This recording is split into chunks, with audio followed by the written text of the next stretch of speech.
to freely interact with your president so that you know each other.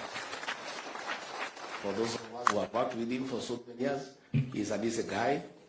Hakuna maneno mingi. So please just relax and let us interact deep into the night and tomorrow. Finally, I want to thank all of you. When we had the last PG, we asked that you go to the Senate and the National Assembly and do a good job and make sure that both speakers are elected. Pongezi sana. Thank you very much for the good job that you did. And going forward, that must be the spirit. Again, I want to thank all of you whom we worked together during the mobilization of our supporters to Kasarani. You are aware that we have changed the way things were being done, where county commissioners were being used for political mobilization. That is no longer the case. I know you are not very efficient because you are trying to take over from a different system, and there was a bit of confusion. Even at State House, we want to apologize. There was a bit of mix-up. It is because the outgoing administration was not very forthright with us. But going forward, now that we are fully in charge, things will be very smooth, and there will never again be any inconvenience to members of the two houses. So with those very many remarks, it is now my honor and privilege to welcome our party leader of Kenya Kwanza and the President of the Republic of Kenya, Dr. William Samoei Ruto. Thank you very much, my brother Rigathi. Tafadhali tuketi. Asanteni sana. Bwana Deputy President and party leaders here and members, good afternoon. Hamjambo? Mambo? Gakuya Buddha, wacha kuongea mambo mingi, wacha tu.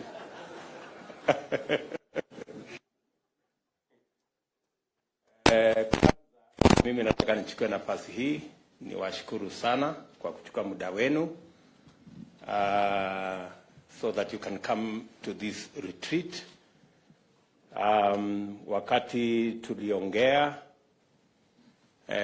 katika PG yetu ya kwanza, tulikubaliana ya kwamba tutachukua muda tuwe na retreat ndio tukubaliane mpango wa kazi na pia tuelewane vile tunaenda mbele pamoja. And therefore, I want to thank all the members who have taken time so that we can attend this retreat, so that we can exchange ideas and we can agree on our program of work, because we asked the people of Kenya to give us an opportunity to work for them. And by God's grace, we have been given that opportunity in various capacities. We have members of parliament, we have members of the Senate, we have MCAs who are not here, we have governors who are not here, we have members of the executive, my good deputy here and myself, and those we will appoint into cabinet. So we have an opportunity to serve the people of Kenya. And for us to be efficient and effective in the service of the people of Kenya, we not only need to have a plan, but we need to agree on the execution of that plan. All of us seated here know that we went to the people of Kenya with a manifesto. And we committed to the people of Kenya to implement that manifesto so that they can actualize the commitments that we made in that manifesto. It is necessary because this is the top leadership of our legislature in both houses. And I am old enough to know that to be effective and succeed, any administration must get its act together in Parliament. we are unlikely to get it right anywhere else. So that's why continuous engagement with our legislature is not going to be the exception. It's going to be the norm. So when I made a commitment that we will have regular PGs, I meant it, and we will have regular PGs. It is the only way all our members can read from the same script, sing from the same hymn book, sing the same song, and be able to actualize our plan, and therefore materialize the commitments we made to the people of Kenya. That's why we will be here today and tomorrow. My good deputy has apologized. We came a bit late. It will not happen in future. I like to keep time, and I think those who have worked with me know. So we will ensure that we are timely so that we can save on time and make sure we achieve more by using the best use of time. So mimi nawakaribisha nyinyi nyote kwa hii mkutano. Karibuni sana. Na this is a meeting of equals. So there is no greater or lesser person here. There is no senior or junior person here.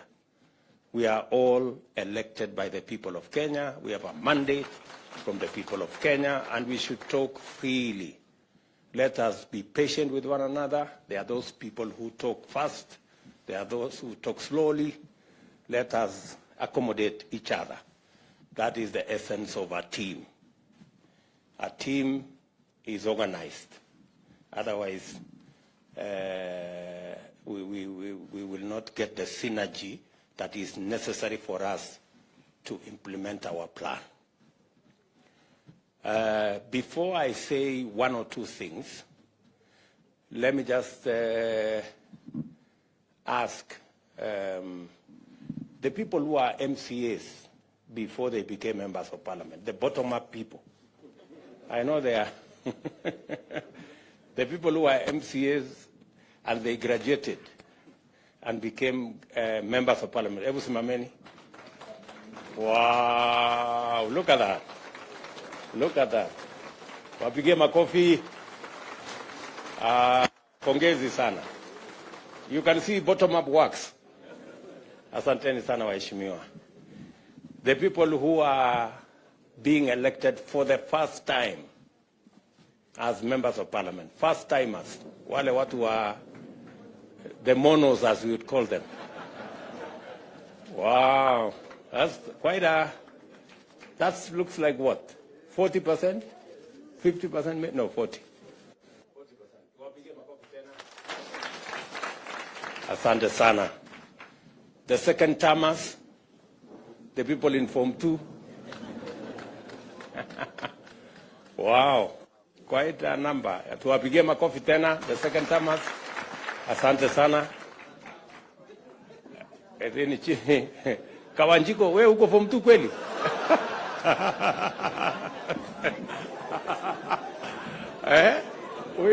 Huyo aliruka darasa huyo. Okay. Can we see the third termers? Form 3 people, the Form 3. Wow, that's quite impressive. Tuwapigie makofi watu wa Form 3 hapo. Asante sana. Thank you very much. Tuko na watu wa Form 4 kweli? Haya, watu wa Form 4 tuone. The 4 termers. Wow. That's quite something. Oh, Mwangi there. Aden Duale here. Cheptumo there. Governor Sirma there. And Karek Mbuki. Japheth. And of course, Lekuton. And Khalwale right at the back. Kiunjuri right there. Haya, tuwapige makofi.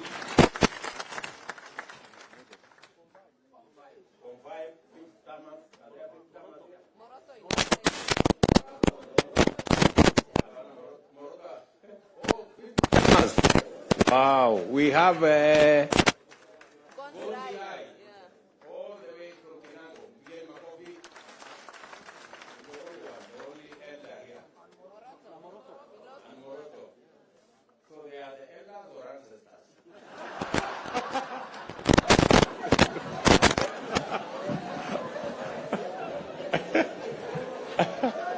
oh my.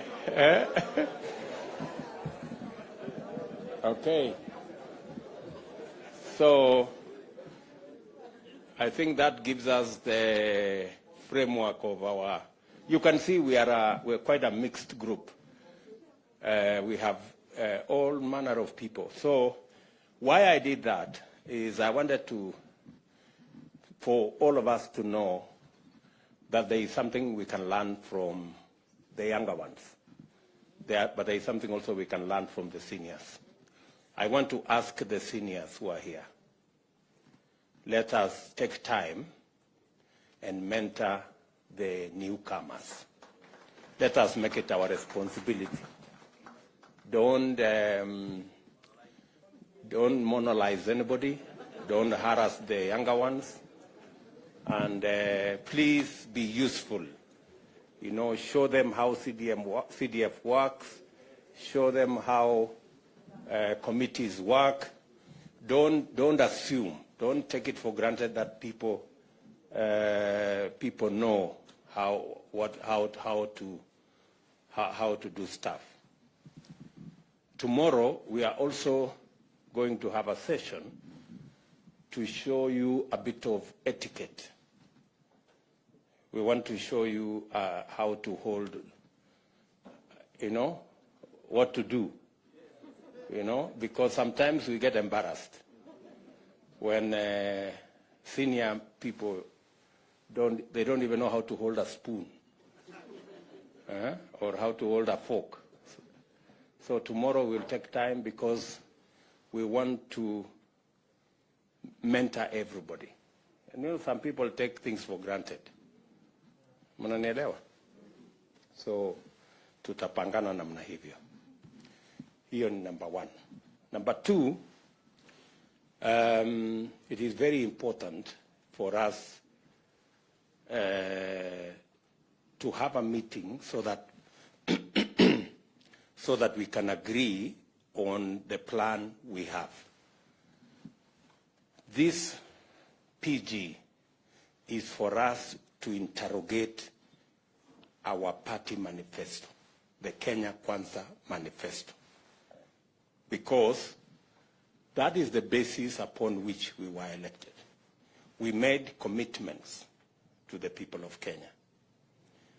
We have started to discharge some of those commitments. I had made a commitment that we will appoint the 6 judges. We have appointed the 6 judges. We made a commitment that we will provide financial independence for the police. I already issued instructions, and yesterday that was implemented by Treasury. Now, henceforth, the police will have an independent budget. They will not be begging for money from other offices. We will allocate them the resources as is being done by Parliament, and we will begin to make demands of them on matter security, because in the past they used to give excuses of depending on finances from other offices. Now they have their own independent financing. We expect improved security in the country. We expect expeditious matters to do with public wastage in public resources should be dealt with firmly, decisively, and in a timely manner. We expect that the fight against corruption will be scaled up. We expect that our insecure areas, cattle rustling, conflict amongst communities, will be dealt with firmly and decisively. And I have already informed the police that that is why we gave them their money. They will have a direct charge, and they will decide in accordance with their security plan, in accordance with the way they want to discharge their mandate, without having recourse to anybody, but with clarity and independence, because that is the requirement of the Constitution. There will be other things we are going to be doing in the short term to ensure that we take this to the logical conclusion. Let me also say the primary reason why we are meeting here today is so that each and every one of us can understand the commitments we have made to the people of Kenya through our manifesto. We are also going to show you the legislative program that will enable us implement that plan. And that legislative program is going to come to Parliament. It is good for you to understand ahead of time, so that when we ask you that there is this law, there are these regulations, there is this policy position that we want Parliament to pass for us, it will be understood that this is in furtherance, and you will already have the information to make sure that you pass it in a manner that it will give us the instruments to be able to deliver to the people of Kenya. We will tell you about our housing plan. We have Charles Hinga here. He will take you through our housing plan, the plan that we were supposed to implement in 2018. But we lost the opportunity to implement it in 2018 because we took a tangent and went to BBI and went to other stories. I want to promise you that this is one plan that is a must-do for us. It will create millions of jobs for our young people. It will sort out for us our challenge of housing. Many people are living in deplorable conditions in slums and other informal settlements. They are paying 3,000 to 5,000 shillings, sometimes 6,000 shillings, in houses that have no toilet, that have no water, that have no electricity. We can give those people a decent house where they will pay the same 5,000 in terms of mortgage and be able to own the house further down the road. We will be requiring you to do some adjustments on the law so that we can implement that plan. We will be taking you through our universal health coverage plan so that you also understand what we need to do so that we can actualize the commitment we made to the people of Kenya on matters to do with universal health coverage. How are we going to make it 300 shillings for the lowest category, and how are we going to graduate it so that instead of being a fixed amount, people contribute in accordance with their incomes and provide a mechanism where we can carry the majority of Kenyans, work with the people in the informal sector, and also make sure that we carry the majority of Kenyans. When I say the majority, I mean actually everybody. And it is good for you to understand. We will also be making a presentation to you on savings and what we need to do to make sure that we improve the culture of savings. savings is what gives us the resources for investment. In fact, the norm is investments is actually a function of savings. You can only invest if you have saved. Today, we are among the least savers in our continent. You can't believe it. Tanzania has a better saving culture than us. They have a smaller economy than us. Uganda have a huge pension scheme, bigger than ours, and they have a smaller economy. So we have to rejig, we have to change, and the people from our professionals working with the people from NSSF will be here tomorrow morning so that we can take you through what we need to do. Today we have savings of like maybe 1.5 trillion, which is very small. It is not even I think it is not even a tenth of what is the savings of Uganda. Mnajua hivyo? So we will take you through the motions so that we are all clear, because good people, we have no option but to change this country. And we are the people who are going to change it.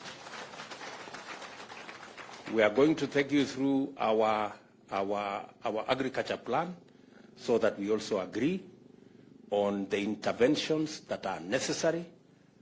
We have agreed as a government that we are not going to be subsidizing consumption. That is why we are going slow on matters to do with subsidizing consumption.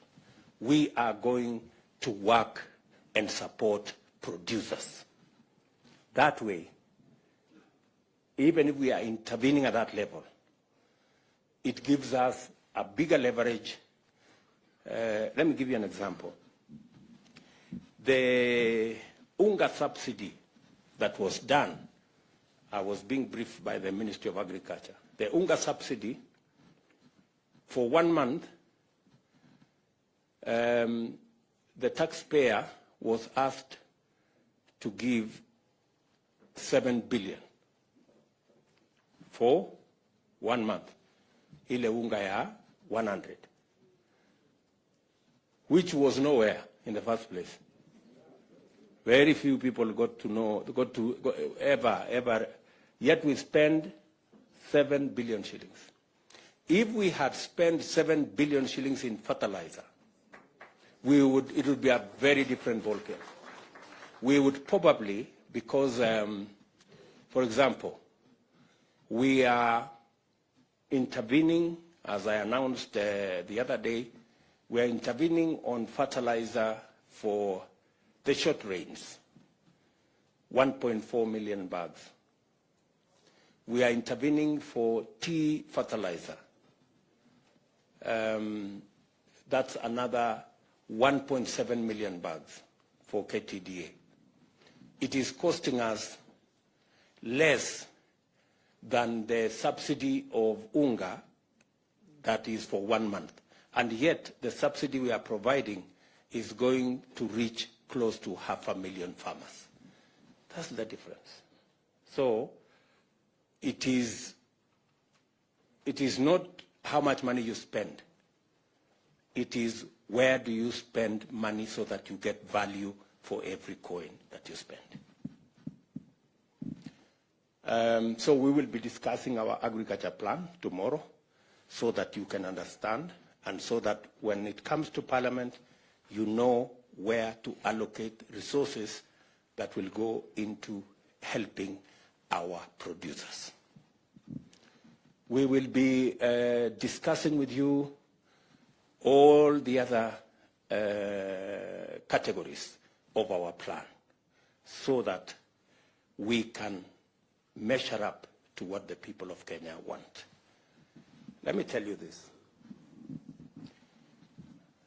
The reason why we did not do as well the last 5 years, is because we did not engage our legislators.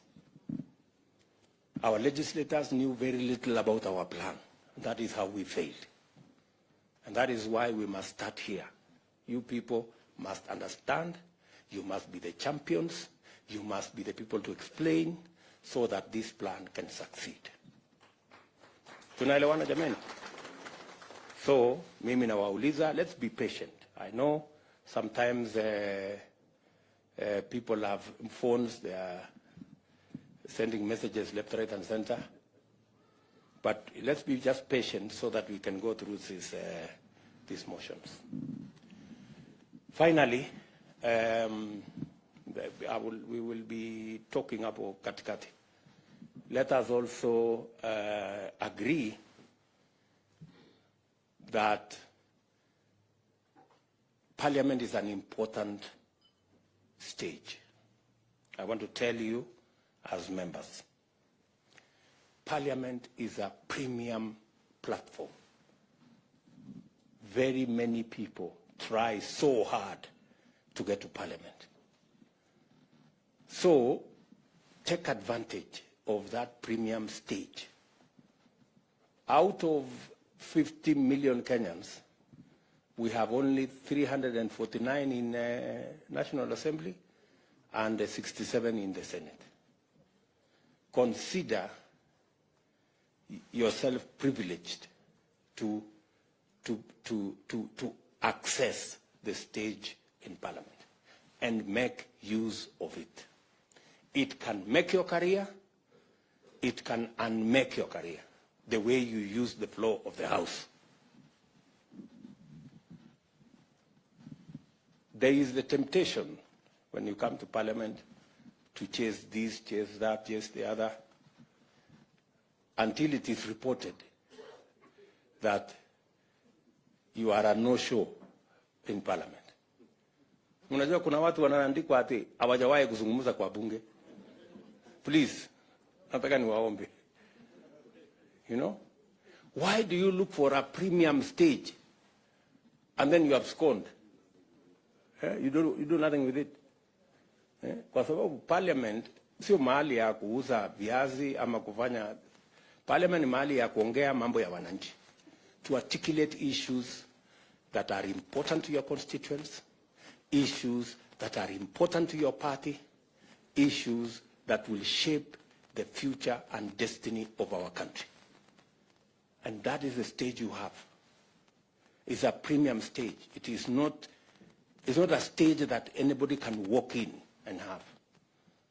So while you have the privilege to be a member of Parliament, please make use of that stage. Sometimes it is it's quite intimidating, especially for the new members. Kidogo ukisimama hapo unatetemeka kidogo, Kiswahili Kiingereza inachanganyika, but if you do it consistently, utashika network na mambo itaenda mzuri. Yeah, and many of our constituents are waiting to see. They're waiting to see you. Mbunge wetu wamesema nini kule bunge leo. I have also taken the position with my good deputy here that for purposes of proper accountability of government, we are going to work on the standing orders so that our CSS can come to Parliament and you can ask them questions directly about your constituents, so that we can improve the accountability of our government, the accountability of our ministers, because in any case, the ministers don't have any constituency to attend to. So their constituency is, are we together? So make use of that platform. I am happy to note that our competitors have said they will provide oversight of our government. And we welcome our competitors' assertion that they will take seriously their oversight role over our government. We believe that the efficiency of any government is also dependent on how much we are kept on our toes. So I want to tell our good friends on the other side of the political divide, welcome to your oversight role. We are ready to be accountable as a government, because that will make the people of Kenya get value for every commitment we make, every shilling we spend, and every plan we roll out. So we are going to work together in that manner, and we want to take this into the future. Shortly, we will be going to Parliament, and tomorrow we will have a conversation about House leadership, both in the National Assembly and in the Senate. Let me congratulate all of you. When we had the PG, we agreed that each and every one of you should be in Parliament, and you showed a great patriotism in Parliament. You were there for long hours. We elected both speakers, and both deputy speakers are members of Kenya Kwanza, and we are very proud of you guys and what you are able to do. We are going to have the leadership of the House discussion tomorrow, and collectively we are going to make a decision on who will be the leader of majority in National Assembly, in Senate, their deputies, the chief whips, their deputies, and all the other people in there. Our competitors on the other side will provide the oversight role. I have heard them try to say they have some numbers. I mean, surely, if you cannot even raise a candidate for the Speaker of Senate, what numbers do you really have? Let's just be honest with ourselves. You know, there is no need to bring a contest where there is none. We have accepted that we are not going to appoint any member of the opposition into government, because we want a vibrant opposition. We want an opposition that will keep government in check, because we have nothing to hide, and we want to run an accountable government. So we appreciate their role. We wish them well in their role, but we will play our role as effectively as we can. And members, I want to request you, with all humility, please let us take the responsibility put on our shoulders by the people of Kenya seriously. I will keep consulting. When necessary, at short notice, we will meet.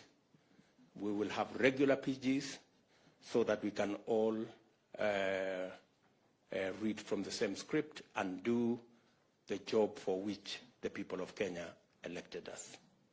Asanteni sana. I do not wish to say more than that. I am here until close of business tomorrow, so tuko pamoja. Baadaye tutaenda kuota moto pale nje, tupige story baadaye na tupangane namna hiyo, si ndio? So otherwise nawashukuru sana, and I wish each and every one of you here the very best in your career as legislators. Asanteni sana. Thank you.